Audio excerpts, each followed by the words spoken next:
नमो नमो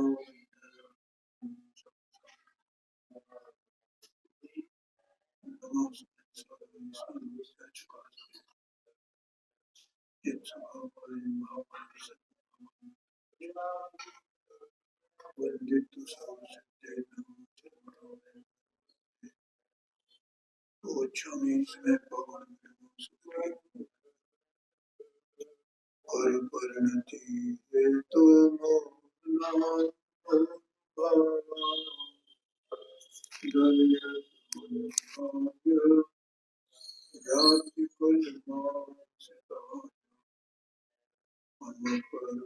ज्योति शुद्ध चिन्ह मात्र मूर्ति भवतु समय समय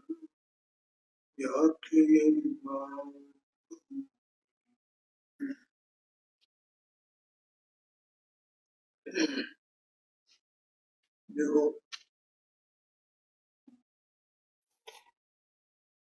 जीव का जो जीव उद्गल कर्म को जानने वाला है, उस जीव का उद्गल के साथ कर्ता कर्म संबंध है या नहीं, ये विषय इसमें। फिर कहेंगे कि जीव जो अपने को जानने वाला है, तो उसका उद्गल कर्म के साथ में कर्ता कर्म संबंध है। फिर तीसरा कहेंगे कि कर्म के फल को जानने वाला जीव, उस जीव का उस पुद्गल के साथ कर्ता कर्म संबंध है। इस प्रकार से तीन गाथाएं हैं, ठीक है। और चौथी गाथा है कि पुद्गल जो न अपने को जानता है, अपने परिणाम को जानता है, न जीव को जानता है, जीव के परिणाम को जानता है। तो पुद्गल का जीव के साथ कर्ता कर्म संबंध है, ऐसा प्रश्न है। इस प्रकार से चार गाथा है। इसमें कल अपन ने ये टीका जो अपन ने प्रारंभ की थी, प्राप्य विकार्य और निवृत्ति, ऐसा व्याप्य लक्षण वाला उद्गल का परिणाम स्वरूप कर्म, इतनी बात है इसमें। पहले देखो क्या लिखा है इसमें, प्राप्य विकार्य और निवृत्ति, ऐसा व्याप्य लक्षण वाला। क्योंकि जो पर्याय होती है ना, वो व्याप्य है, और व्यापक कौन है? द्रव्य। द्रव्य व्यापक है और पर्याय द्रव्य की व्याप्य है, ऐसा समझ। तो यहाँ ये कह रहे हैं कि प्राप्य विकार और निवृत्ति, तो ये देखो जो कर्म है ना, कर्म माने पर्याय कार्य, तो वो कार्य है तो एक ही प्रकार का, लेकिन उसको तीन प्रकार से कहा जाता है। ये कल मैंने बताया था। पर्याय कितनी? एक। और उसको कितने प्रकार से कहा जा रहा है? तीन प्रकार से। कैसे कहा जा रहा है तीन प्रकार से? प्राप्य, विकार्य और निवृत्ति, ठीक है। ऐसा क्यों कहा जा रहा है? ऐसा इसलिए कहा जा रहा है कि ये सिद्ध करना है कि उद्गल कर्म का कर्ता जीव नहीं है। जीव का उद्गल के साथ कर्ता कर्म भाव नहीं है, कर्ता कर्म पने का संबंध नहीं। तो वो उस एक पर्याय को तीन प्रकार से कर, तीनों प्रकार से भी नहीं है वो, किसी भी अपेक्षा से बनना चाहिए। अब इसमें प्राप्य, प्राप्य माने क्या होता है? नया उत्पन्न नहीं हो, विकार नहीं। हाँ ठीक है। नया उत्पन्न नहीं हो, और परिवर्तन करके भी उसमें उत्पन्न नहीं हो। ठीक है, प्राप्त की जाए बस। तो हर द्रव्य अपनी पर्याय को प्राप्त होता है, अपनी पर्याय को प्राप्त करता है। बोलो, कोई द्रव्य ऐसा है जो अपनी पर्याय को प्राप्त नहीं करता? सारे के सारे द्रव्य वे अपनी अपनी पर्यायों को प्राप्त करते हैं। वे पर्याय उस द्रव्य को प्राप्त होती हैं। पर्याय पर्याय कहाँ फंस रही है, और द्रव्य कहाँ फंस रहा है? पर्याय, द्रव्य पर्याय में फंस रहा है। पर्याय जो है द्रव्य के ही आकार है। जहां द्रव्य है, जैसा द्रव्य है, वही पर्याय है। तो पर्याय में द्रव्य में कहीं कोई अंतर है ही नहीं। वो तो द्रव्य में लक्षण से उसको अलग करते हैं, बताते हैं, वैसे कुछ दिखाई नहीं देगा उसको। और इसमें जो प्राप्य निर्मित विकार ये पर्याय कही है, तो इनको बताने के लिए आचार्य देव ने मिट्टी के घड़े का उदाहरण, मिट्टी का उदाहरण। तो देखो, प्राप्य माने मिट्टी है, तो वो घड़े की अवस्था को प्राप्त होती है। तो मिट्टी का जो घड़ा है, वो घड़ा कैसी पर्याय है कि प्राप्य पर्याय, प्राप्य कर्म है मिट्टी। ठीक है, अच्छा। अब दूसरा है निर्वृत्त या विकार को ही ले। तो वो मिट्टी क्या करती है कि अपनी जो अवस्था, वर्तमान की अवस्था है, उसमें परिवर्तन करती है, और परिवर्तन करके क्या कर लेती है, अपने को घड़ा रूप कर लेती है। ठीक है, परिवर्तन करके अपने रूप में और अपने को घड़े रूप कर लेती, परिवर्तन करके अपने में और अपने को घड़े रूप कर लेती। ठीक है, इसका मतलब क्या हुआ, ये मिट्टी का कौन सा कार्य हो गया, उसी घड़े को क्या कहा गया? घड़ा तो वही है ना, मिट्टी वही है ना, घड़ा वही है ना, कि ये मिट्टी का इस अपेक्षा से बेकार है, बेकार रूप कर्म है। तो पहले क्या कहा था कि ये मिट्टी का प्राप्य कर्म है, घड़ा वही, मिट्टी वही। प्राप्य क्यों कहा गया उसे? क्योंकि घड़े ने, वो मिट्टी ने अपने को घड़े के रूप में प्राप्त किया, इसलिए प्राप्त। और अब मिट्टी ने अपने में परिवर्तन कर दिया और वो घड़े रूप हो गई। तो ये इस अपेक्षा से क्या कहेंगे, इसको कौन सा कार्य है मिट्टी का? ये मिट्टी का विकार कर्म है। और तीसरा है निर्वृत्त, कि मिट्टी ने क्या किया कि जो घड़ा, जो मिट्टी पहले नहीं थी, माने घड़ा पहले नहीं था, अब नवीन उत्पन्न हुआ है। पहले मिट्टी तो थी, तो मिट्टी घड़े रूप थी क्या? नहीं थी। तो अब क्या हो गया, घड़े रूप हो गई। तो घड़े रूप हो गई, तो ये मिट्टी का नवीन कार्य हो गया ना। तो उसी घड़े को अब क्या कहा जा रहा है, ये मिट्टी का निर्वृत्त कर्म है।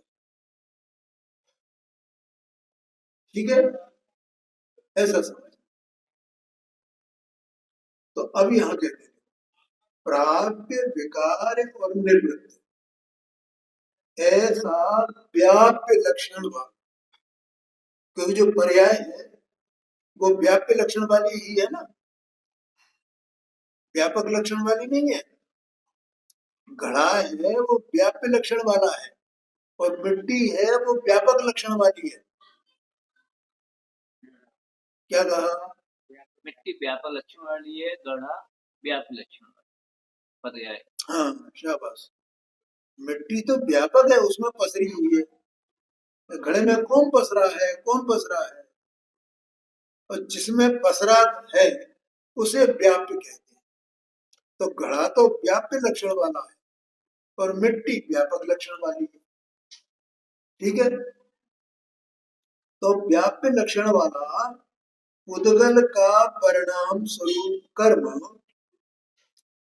कर्ता का कार्य। ठीक है, वो क्या हुआ? उद्गल तो कर्ता और उद्गल का जो कर्म है वो उसका कार्य, और वो कार्य को तीन प्रकार से कहा गया है, प्राप्य, विकार और निर्वृत्त। ठीक है, उसमें उस कार्य में उद्गल द्रव्य स्वयं अंतर्व्यापक होगा। उद्गल द्रव्य कैसा है?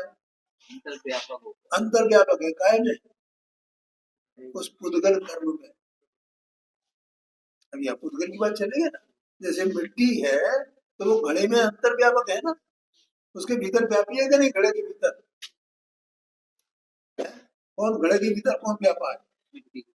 व्यापी है। ऐसे पुद्गल का जो कार्य है तो उसमें कौन व्यापा है? व्यापा है। समझ में? चाहे वो कर्म रूप परिणाम हो, चाहे वो नो कर्म रूप परिणाम हो, सब में कौन व्यापा है? पुद्गल। और वे किसके व्याप्य हैं? कर्म और नो कर्म, पुद्गल। ठीक है, और कर्म नो कर्म को याद कर लेना। उसमें पुद्गल द्रव्य स्वयं अंतर्व्यापक होकर आदि मध्य और अंत में व्याप्त होकर,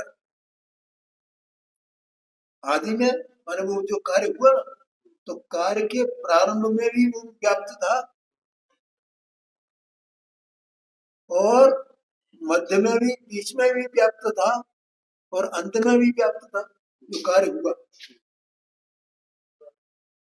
आया क्या नहीं आया? मिट्टी से घड़ा बना तो मिट्टी से घड़ा बनने के दौरान आदि में भी मिट्टी ही थी ना, और मध्य में भी मिट्टी थे ना, और अंत में भी मिट्टी व्यापक रही। अब घड़ा बन गया तो घड़ा बन करके अंत हो गया ना, उसका अंत हो गया माने पूरा हो गया ना, तो अभी उसमें अंतर व्यापक है कि नहीं मिट्टी? क्यों भैया? है। आदि मध्य और अंत में व्याप्त होकर अब तीन बातें कहेंगे।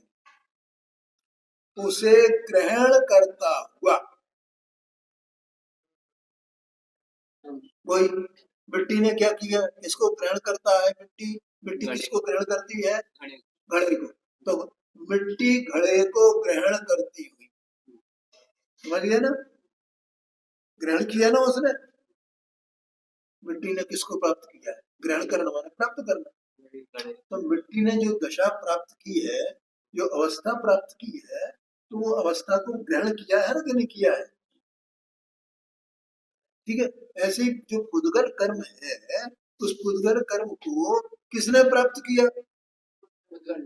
पुद्गल ने प्राप्त किया है। ठीक है, तो पुद्गल ने प्राप्त किया है, तो पुद्गल का कौन सा कर्म हुआ? तीन प्रकार से, प्राप्य, विकार और निर्वृत्त। ठीक है, तो वो कौन सा कार्य हुआ उसका? पुद्गल का प्राप्य कर्म हुआ, क्योंकि उसने उसको ग्रहण किया है, प्राप्त किया है।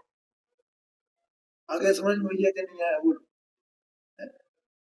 ऐसे अपना शरीर है, ये पुद्गल का बना है ना, तो पुद्गल ने ये शरीर का रूप धारण कर लिया ना, है ना? शरीर को प्राप्त कर लिया ना इसने। जीव ने प्राप्त किया है कि शरीर ने प्राप्त, पुद्गल ने प्राप्त किया है?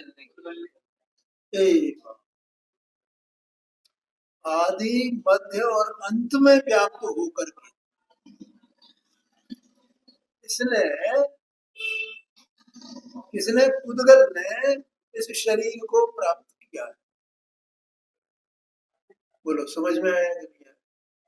मिट्टी में घड़े में आदि मध्य अंत में व्याप्त होकर के घड़े को प्राप्त किया। ठीक है, पुद्गल ने आदि मध्य अंत में व्याप्त होकर के उस कर्म रूप या नो कर्म रूप परिणाम को प्राप्त किया है। इसलिए वो पुद्गल का कौन सा कार्य हुआ? प्राप्त करे। ठीक है, एक बात उसे ग्रहण करता हुआ। ठीक है, मूल गाथा में यही बात आई थी ना, थी। अब दूसरा, उस रूप परिणाम करता हुआ, परिणमन करता हुआ, उस रूप परिणमन करता हुआ। अब घड़ा बना तो मिट्टी कैसे परिणमन कर रही है? घड़े रूप परिणमन कर रही है। तो घड़े रूप परिणमन कर रही है मिट्टी, और अपनी पूर्व अवस्था को छोड़ रही है और घड़े रूप परिणमन कर रही है। यहाँ छोड़ने को मुख्य नहीं किया, परिणमन को मुख्य किया। घड़े रूप परिणमन कर, ठीक है, क्योंकि जो पहले नहीं था और विकार होकर के उसमें नया हुआ है। ठीक है, तो उस रूप से परिणमित हो गई। तो परिणमित होती हुई उस रूप परिणमन करता हुआ, ये दूसरा। तो परिणमन करता हुआ ये उसी कार्य को कौन सा कार्य कहा जाएगा? विकारी, विकारी का। और उस रूप उत्पन्न होता हुआ, पहले वो उस रूप से उत्पन्न नहीं था, है? तो इसको कौन सा कहा जाएगा? निर्वृत्ति। उस पुद्गल परिणाम को करता है। कौन करता है पुद्गल परिणाम को? पुद्गल करता है। कैसे करता है पुद्गल परिणाम को? आदि मध्य अंत में व्याप्त होकर के करता है। कैसे करता है? कि उस रूप, उसको, उस पर्याय को ग्रहण करके, उस रूप परिणमन करके और उस रूप उत्पन्न होकर, इस प्रकार से करता है। आगे समझ में? किसको करता है? पुद्गल परिणाम। जो कर्म रूप और कर्म रूप पुद्गल परिणाम है, उनको वो करता है। बोलो, समझ में आया? ठीक है। अच्छा, एक बात और ख्याल रखना, एक कार्य का एक ही कर्ता होता है, एक कार्य के दो कर्ता नहीं। इसी ग्रंथ में आगे 86 नंबर की गाथा के बाद 6 कलश आए। कलश जानते हो ना, जो श्लोक आते हैं सब। अभी 49 नंबर का निकला था ना कलश। अब ऐसे 51 नंबर से और 56 नंबर तक 6 कलश आएंगे। उसमें एक बात बताएं, एक द्रव्य है ना, तो द्रव्य की जो पर्याय है, उस पर्याय के दो कर्ता नहीं हो, एक ही कर्ता हो। और एक द्रव्य की दो कार्य नहीं होंगे। एक ही द्रव्य और उसके दो कार्य हो जाए। जैसे आत्मा द्रव्य है तो राग द्वेष भी उसका कार्य हो जाए और ज्ञान भी उसका कार्य। एक के दो कार्य नहीं होंगे, दो द्रव्य का मिलकर के एक कार्य नहीं होगा। राग द्वेष को पुद्गल और आत्मा दोनों मिलकर के करते हैं, ऐसा भी नहीं होगा। अथवा तो ज्ञान को पुद्गल और आत्मा दोनों मिलकर के करते हैं, ऐसा भी नहीं होगा। ये आगे बताएंगे। इसका मतलब क्या हुआ? एक द्रव्य ही एक पर्याय का करता हूं, दो द्रव्य नहीं हो। बोलो, समझ में आया कि नहीं? तो इस प्रकार से यहाँ ये कहा कि पुद्गल द्रव्य उन कर्म और नो कर्म के जो परिणाम है, ठीक है, जो कार्य हैं, जो अवस्थाएं हैं, जो दशाएं हैं, उनका वो पुद्गल करता है, पुद्गल परिणाम। ठीक है भैया, देखो यहाँ पुद्गल क्या है? कर्ता। और पुद्गल कर्म क्या है? परिणाम। परिणाम माने पर्याय। बोलो समझ में आ रहा है कितना? क्योंकि हर द्रव्य हर समय किसी न किसी अवस्था रूप परिणमित होता है। होता रहता है, परिणमित होता रहता है, हर समय उसमें पर्याय उत्पन्न होती रहती है, हर समय वो कार्य करता रहता है। कोई द्रव्य निठल्ला नहीं है तो भैया अब थक गए थोड़ी देर, क्यों? द्रव्य थक जाए, अपन काम करते करते थक जाए तो भैया थक गए थोड़ा आराम करें, तो द्रव्य ऐसे थक जाए तो अगर आराम करने लगे कि हम थोड़ी देर बाद कर लें, ऐसा होता है?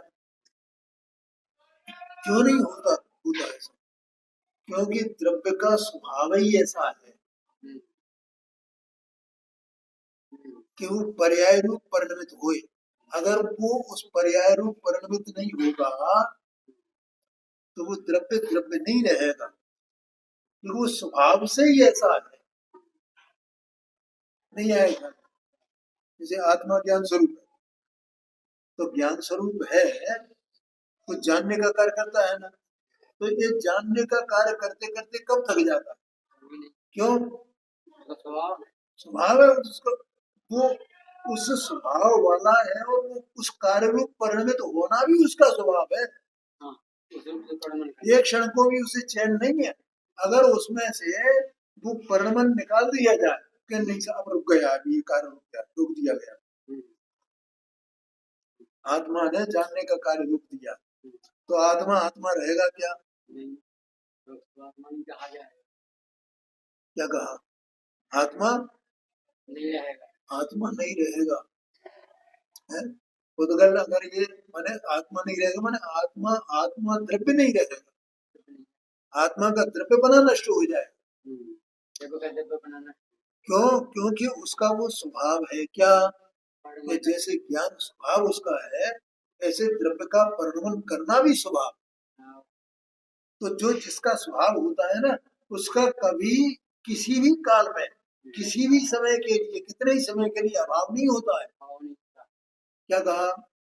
किसी भी समय उसका अभाव नहीं होता। हाँ, स्वभाव का अभाव नहीं होता है।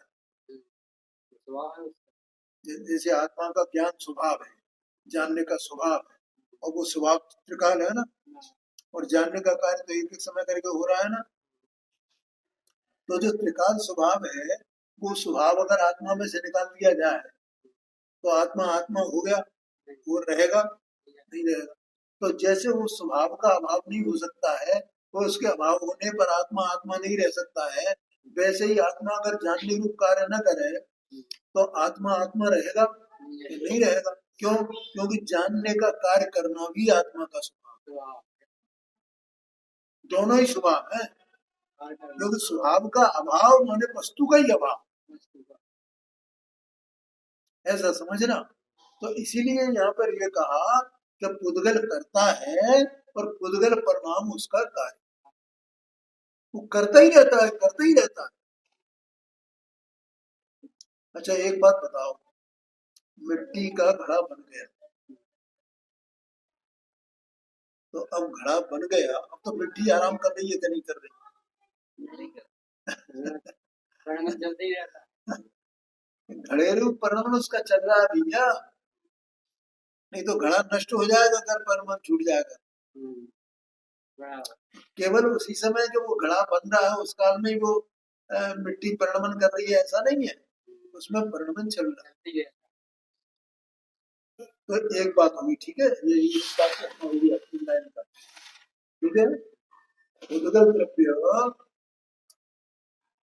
अपने कार्य में, पुद्गल के परिणाम में, पुद्गल कर्म में लो कर्म में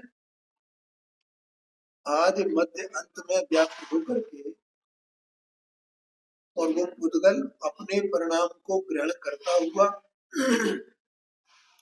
उस रूप उत्पन्न होता हुआ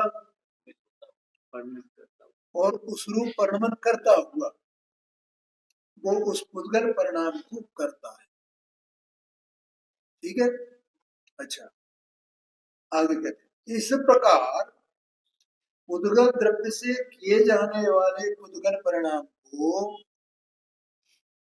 इस प्रकार पुद्गल द्रव्य से माने पुद्गल द्रव्य के द्वारा जो पुद्गल परिणाम किया गया, उस पुद्गल परिणाम को ज्ञानी जानता हुआ भी, ज्ञानी क्या करता है?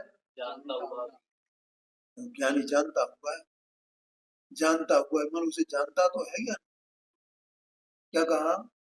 ज्ञानी उसे जानता है। ज्ञानी तो ज्ञानी जो है वो कोई सत्स्वरूप वस्तु है क्या? नहीं है। और पुद्गल सत्स्वरूप है क्या? नहीं है।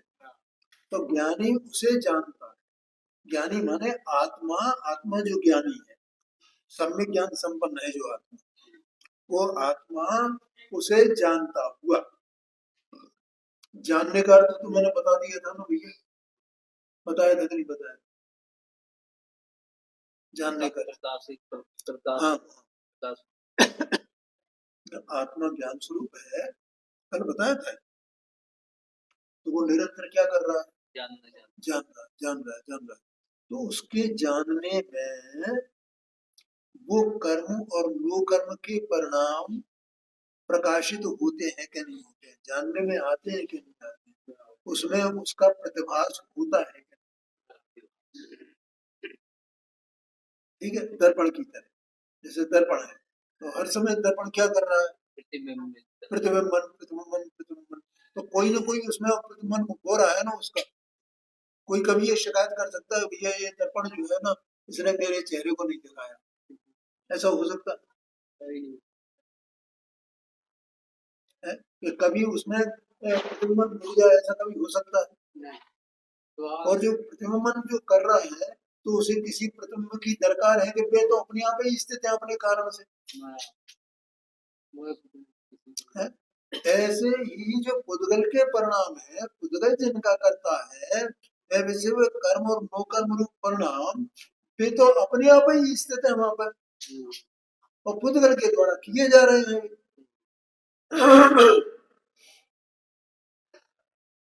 बोलो समझ में आया ना? तो उससे ज्ञान हो रहा है क्या? नहीं। उनसे ज्ञान हो रहा है? नहीं हो रहा। ज्ञान तो अपने कारण से है, ज्ञान ने बस उनको जाना है। तो इसका काम क्या है? जानने का है। तो जानता है, जानता है। तो यहाँ पुद्गल परिणाम को ले लिया कि ज्ञानी जो है उसको जानता हुआ भी, ज्ञानी जानता हुआ भी। अब यहाँ दृष्टांत देते हैं, देखो ज्ञानी जानता हुआ भी,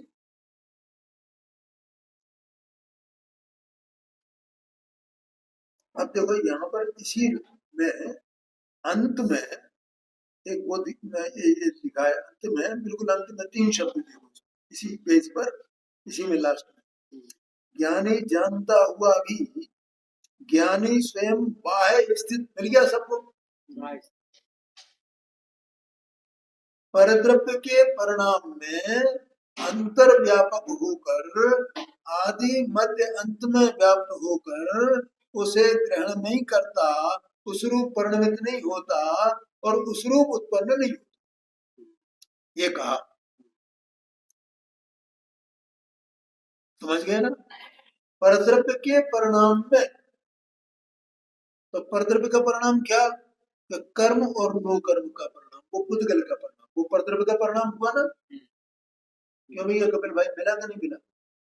नहीं मिला। उसी पेज पे नीचे देखो बिल्कुल अंत में 3 शब्द, आखिरी लाइन पर आखिरी के शब्द और आगे और इधर नहीं, उधर नहीं, उसी पेज पर नीचे उसी प्रकार ज्ञान, हाँ ये उसी प्रकार ज्ञानी माने उसे जानता तो है, ज्ञान जानता हुआ। अब वो बीच में 3 लाइन में असल में क्या है, दृष्टांत आ गया है, इसलिए दृष्टांत को मैं बाद में लूंगा, पहले सिद्धांत को अपन पढ़ लेते हैं और सिद्धांत को दृष्टांत के द्वारा समझाएं,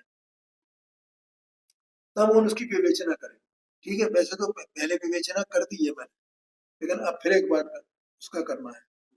तो ज्ञानी, देखो अब जो कर्म का परिणाम है और नो कर्म का परिणाम है, तो वो आत्मा की जो ज्ञान स्वरूप सत्ता है और ज्ञान का परिणाम है, उससे भिन्न है क्या? नहीं है। बाह्य स्थित कहा ना यहाँ, इसका मतलब वो आत्मा में ज्ञानी में नहीं आई। वो कर्म का परिणाम जो मोह राग द्वेष सुख दुख आदि भाव है, आस के रति के भाव है, शुभ भाव है अशुभ भाव है, वे ज्ञानी के ज्ञान में घुस गए हैं क्या? ज्ञानी के ज्ञान में आए हैं क्या? घुसे हैं क्या? ज्ञान को प्रभावित किया है क्या? इसलिए उनको कहा बाह्य स्थित, वे बाहर में स्थित है। ये नो कर्म का परिणाम आत्मा से बाहर में स्थित है क्या? नहीं है। जैसे ये नो कर्म का परिणाम आत्मा से बाहर स्थित है, ऐसे ही वो सुख दुखादि के भाव शुभाशुभ भाव वे भी आत्मा से बाहर स्थित है। क्यों?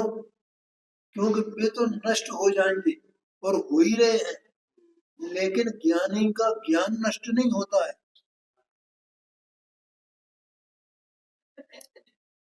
वे नष्ट होए तो ज्ञान उनको जाने, और वे उत्पन्न होए तो ज्ञान जाने।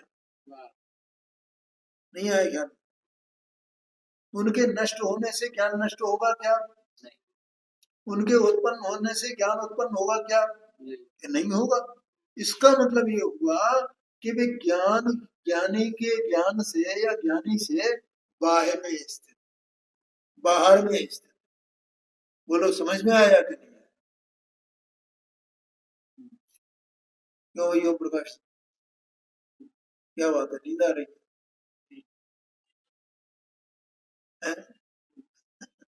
क्या बात, सो नहीं पाते रात? मैं भी यही चर्चा कर रहा था कि भाई ये लोग के वजह सो के उठते हैं, 7 बजे भी सो के उठे हैं, 9:30 बजे तक यहाँ नहीं पहुंच पाए, और 2 घंटे में कितने काम काज करेंगे? तो कुछ काम रह जाए तो थोड़ा छोड़ दो, चलो पहले कहाँ चले। हम वास्तव में कुछ नहीं करते हैं, वहां उलझे रहते हैं राग द्वेष के विकल्पों कर। क्या क्या कर पाते हैं अपन, बताओ मुझे। उससे हम उलझे रहते हैं, उसमें उलझे रहते हैं। वो होता कुछ नहीं हमारे किए हुए। आज मेरे घर में जाने कहाँ से चूहा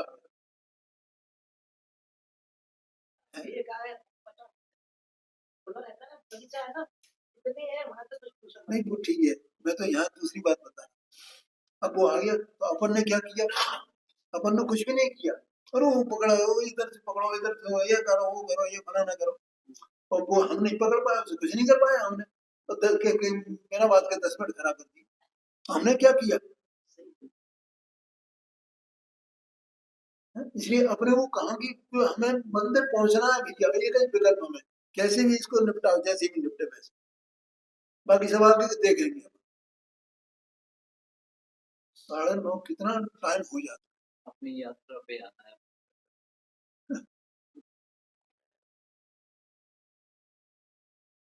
समझ में आया ना? ये तो 7 बजे भी उठेंगे तो, और मैंने एक दिन बताया था, क्यों ओम प्रकाश, 6:45 और 7 के बीच में मिसेज जो है वो नहा धो करके निपट जाती हैं। नहीं समझ, और सब मुझे ही उनका करना पड़ता है, सब उनको मदद करनी पड़ती है सब काम। यहाँ तक तो उनके बर्तन भी, नाश्ते के बर्तन, नाश्ता देना उनको, नाश्ते के बर्तन उठा के रखना, सारे काम करके आओ। ये समझना।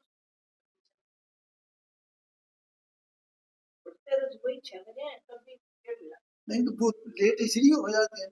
चिल्लाते हैं बार बार। अरे तो चिल्लाने तो अपने को तो चलना है, चलो अपन वहां जाओ, आपने आदमी लगा रखा है तो छोड़ो उसको, क्या करना।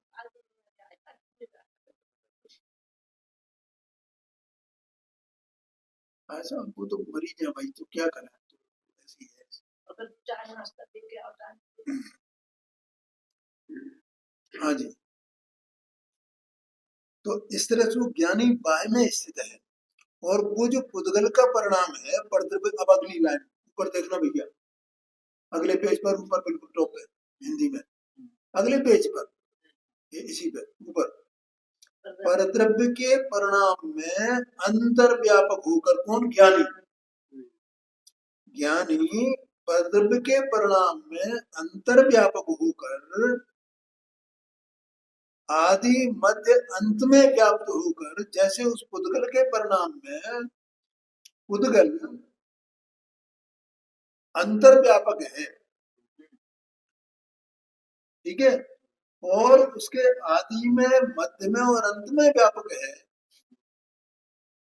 और जैसे वो पुद्गल परिणाम, वो पुद्गल उस पुद्गल परिणाम को ग्रहण करता है, उस रूप उत्पन्न होता है, उस प्रकार परिणमन करता है, वैसे ये ज्ञानी उसको जानता हुआ उस रूप उत्पन्न नहीं होता है, उसको ग्रहण नहीं करता है, और उस रूप परिणमित नहीं होता। ये कहा कैसे नहीं होता है, तो उसका दृष्टांत दिया। भैया फिर पिछले पेज पर भाई, अभी जहां पढ़ रहे थे, जहां थोड़ा था, जैसे मिट्टी स्वयं घड़े में अंतर्व्यापक होकर आदि मध्य में अंत में व्याप्त होकर घड़े को ग्रहण करती है, घड़े के रूप में परिणत होती है, घड़े के रूप में उत्पन्न होती है। समझ में आया ना? लेकिन कुम्हार उसमें अंतर्व्यापक होता है, घड़े में अंतर्व्यापक हो जाए माने तो कुम्हार ही घड़ा बन जाएगा ना, अंतर्व्यापक घुस जाएगा ना उसमें, घड़े में ग्रहण कर लेगा ना, वो घड़ा अपना घड़ा बन जाएगा, नहीं बनेगा। अगर कुम्हार अगर उसका करता हुए घड़े का, तो कुम्हारी बन जाएगा ना घड़ा। तो यहाँ कहते उसे ग्रहण नहीं करता है, उसे उस रूप से उत्पन्न नहीं होता है, उस रूप से परिणमित नहीं होता है, लेकिन मिट्टी उसमें अंतर्व्यापक होती है। जैसे मिट्टी उसमें घड़े में अंतर्व्यापक है, मिट्टी उसे ग्रहण करती है, मिट्टी उस रूप उत्पन्न होती है, घड़े रूप, उस प्रकार से वो ज्ञानी उसको पुद्गल परिणाम को जानता तो है, लेकिन पुद्गल परिणाम रूप उत्पन्न नहीं होता है, पुद्गल परिणाम रूप परिणमित नहीं होता है, पुद्गल परिणाम को ग्रहण नहीं करता है, उसमें अंतर्व्यापक होकर। आगे समझ में? पहले तो अंतर्व्यापक नहीं होता है, और अंतर्व्यापक नहीं होता है इसलिए न उसे ग्रहण करता है, न उस रूप उत्पन्न होता है, न उस रूप परिणमित होता है। जानता तो है, जानता हुआ परिणमित हो रहे हैं। हाँ जी, बोलो भैया, समझ में आया? वो ज्ञानी जो है, ज्ञानी आत्मा अपने ज्ञान में तो अंतर्व्यापक है, उसे तो ग्रहण करता है, उस रूप परिणमित होता है, उस रूप उत्पन्न होता है। अपना ये जो ज्ञान हो रहा है, तो ज्ञान ज्ञान ज्ञान कौन हो रहा है अभी? कौन परिणमित हो रहा है? मैं स्वयं हो रहा हूँ, आत्मा स्वयं परिणमित, इसलिए आत्मा उसमें अंतर्व्यापक है? उसके आदि मध्य अंत में व्याप्त होकर के आत्मा परिणमित होता है, उसको ग्रहण करता है। लेकिन जो कर्म का परिणाम है, पुद्गल का परिणाम है, उसको वो न ग्रहण करता है आत्मा ज्ञानी, न उसे उत्पन्न करता है, न उस रूप से परिणमित होता है। ये बात समझ में आएगी? इतना ही है। इसलिए यद्यपि ज्ञानी पुद्गल कर्म को जानता है, ऊपर भैया भाई, इसलिए यद्यपि ज्ञानी पुद्गल कर्म को जानता है, तथापि प्राप्य विकार और निवृत्ति, ऐसा जो व्याप्य लक्षण वाला परद्रव्य परिणाम स्वरूप कर्म है, उसे न करने वाले ज्ञानी का पुद्गल के साथ कर्ता कर्म भाव नहीं है। आया समझ में? देखो, अपन ने भी बीच में ये कहा था शुरू में कि एक कार्य के दो कर्ता नहीं, बोला था ना। इसका मतलब कि वो ज्ञानी उस पुद्गल के साथ, पुद्गल ने किया तो ये ज्ञानी भी कुछ उसमें करता हो, दोनों मिलकर के करते हो उसे, जानता तो है उसे, लेकिन ज्ञानी का कार्य मात्र उसे जानने में भर में ही है बस, है, लेकिन उसके करने में वो बिल्कुल भी शामिल नहीं। आगे समझ, इसलिए ज्ञानी और आत्मा दोनों मिलकर के वो आत्मा, ज्ञानी आत्मा और पुद्गल दोनों मिलकर के उसको करता हो करके उसको करें, ऐसा भी नहीं है। वो तो पुद्गल का ही परिणाम है, ज्ञानी जानता है और ज्ञानी अकेला भी उसका करता नहीं है, तो वे दोनों मिलकर के भी उसके करता नहीं। उसका करता तो पुद्गल परिणाम का करता तो अकेला पुद्गल। बोलो भैया समझ में आया? इसमें कुम्हार और मिट्टी दोनों मिलकर के करते हैं, क्यों भैया? दोनों मिलकर के करते हैं, घड़ी को बनाते हैं, यानी सब 50-50% तो कर ले अपन, है? 8 आने भर काम वो मिट्टी करती है और 8 आने भर वो कुम्हार करता है, ऐसा मानना? नहीं मानेंगे, वो बिल्कुल भी कुछ भी नहीं करता है। वो कुम्हार जो करता है वो केवल अपने कार्य को करता है, अपने विकल्प करता है, अपने हाथ पर चलाता है, लेकिन मिट्टी के कार्य को रंच मात्र भी नहीं करता। आया समझ में? यहाँ ये कहा है, इसलिए ज्ञानी का पुद्गल के साथ कर्ता कर्म भाव नहीं है, ये कहा। अब देखो यहाँ पर भावार्थ दिया है, ये जीव पुद्गल कर्म को जानता है तथापि उसे पुद्गल के साथ कर्ता कर्म बना नहीं है, है? देखो एक बाहर में लो कर्म है ना, और ये हाथ पैर चलते हैं, आवाज, मैं रोजाना बताता हूँ ये बात, आवाज शब्द निकल रहे हैं, श्वासोच्छ्वास चल रही है, धड़कन चल रही है? और ये व्यक्ति जो कुछ भी खाता पीता है वो सबका अंदर में कार्य चल रहा है, सब चल रहा है कि नहीं? ये लोकल फेरी, तो ये किसका कार्य है? इसमें जीव का कुछ सहयोग है?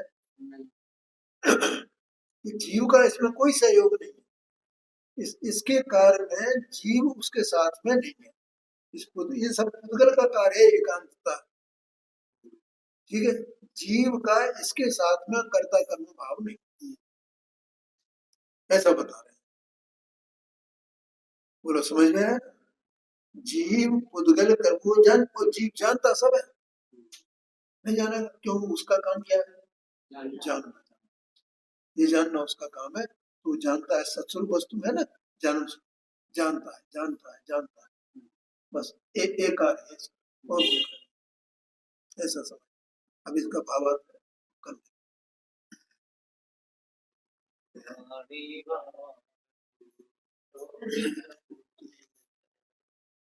जो